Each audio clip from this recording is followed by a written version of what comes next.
Welcome back to the program. The king of Rwenzururu Kingdom could face treason charges if he's found guilty of being behind the deadly violence that happened this weekend in western Uganda. And that's according to Ugandan police spokesperson Andrew Felix Kwesi. Now, Charles Wesley Mombere was flown to the capital Kampala after he was arrested. The king is accused of inciting violence after militiamen reportedly attacked a police post in his hometown of Kasese.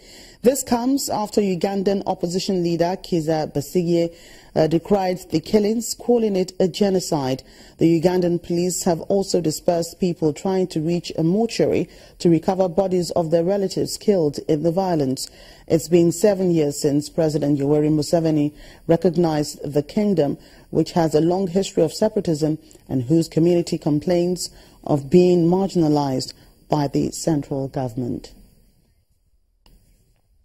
Well, 3 United Nations workers have been abducted in the western region of Darfur. One was Sudanese, the other 2 from Nepal. Sudan officials say the workers were seized near the office of the UN Refugee Agency in the town of Janea.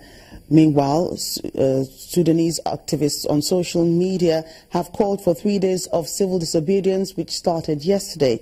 The call is in response to the government's decision to lift subsidies on fuel, medicine and electricity, which has led to skyrocketing prices of important commodities in the country.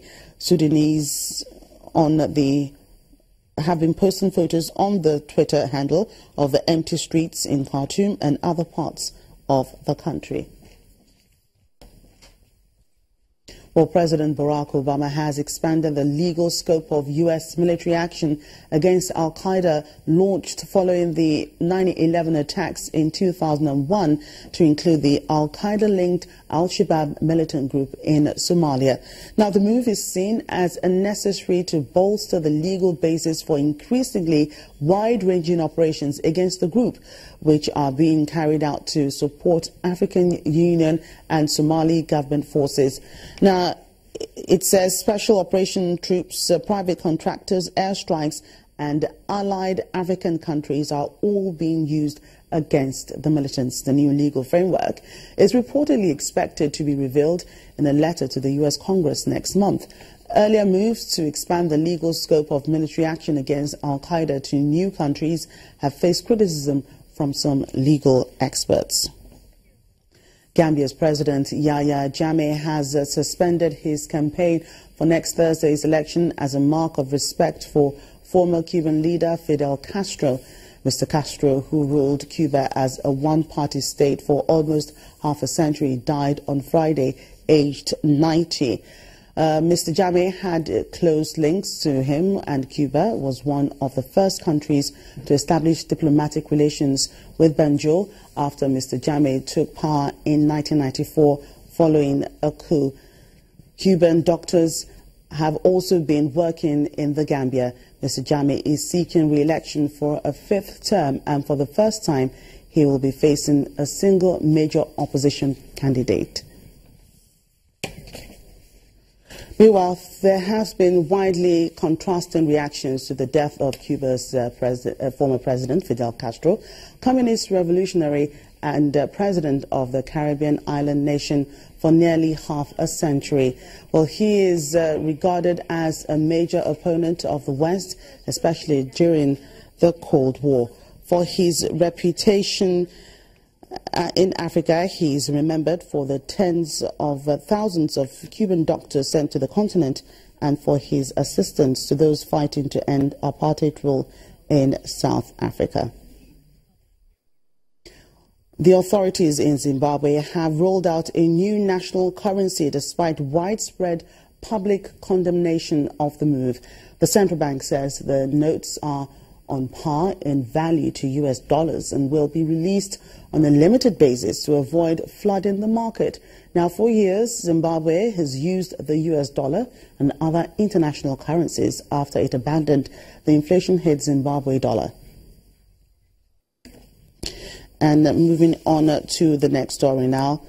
I Belong, A song by Senegalese rappers Bidou Boubès raises the alarm about statelessness, which the UN Refugee Agency says has turned 10 million people worldwide into legal ghosts. Around 1 million people are stateless or at risk of being stateless in West Africa, according to the United Nations.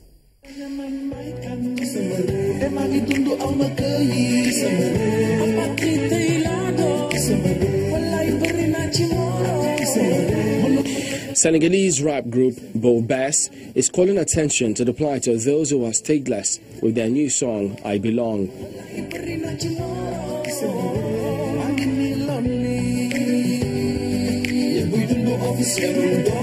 The song is part of a UNHCR campaign to eradicate statelessness, which the international organization says leaves people vulnerable to abuse and exploitation, including slavery and prostitution. Speaking at a studio in the Senegalese capital, Dakar, the popular band made up of three brothers, Mokhtar, Ibrahima and Baidi, talked about the inspiration behind the song. We wanted to make a modest contribution in highlighting the issues of statelessness, to sound the alarm so that our leaders can ratify conventions and help stateless people. Because a stateless person is a person who does not legally exist. And if you do not exist, you can do absolutely nothing. So as activists, in a sense, we decided to talk with statelessness for the world to know. According to the UN, about 1 million people are stateless or at risk of statelessness in West Africa. Lacking identification documents, they've limited access to education, healthcare, employment and land. They are also more exposed to discrimination and abuse because they are not recognized in the eyes of the law.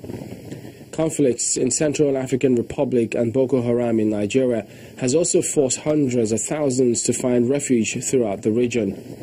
Most recently, statelessness has also contributed to the flow of migrants attempting to cross the Mediterranean and reach Europe in rickety boats in search of a better life. Life needs to start with being recognized, having papers, knowing whether you are Senegalese or French or Belgian. We saw that this was a serious problem and that we had to talk about it first in Senegal. But then our research showed that there are 10 million stateless people in the world and that it was not just a regional, sub-regional phenomenon. It was global. Music is a lever of communication because music speaks to everyone, just like sports. So music is strong because everyone listens to it, and it's a good medium for communication. We are artists, and we launch messages, we question, we identify issues, we raise awareness. The Aga Khan Award for Architecture Prize has shortlisted a Nigerian architect, Kunle Adeyemi. He's among other strong Africans showing at the event recently held in Dubai. The award started in 1977 and it aims to encourage innovative building concepts that address the needs of communities around the world while at the same time promoting excellence in the discipline. Well, that's Network Africa. Thank you for watching. I'm Jackie Rogers.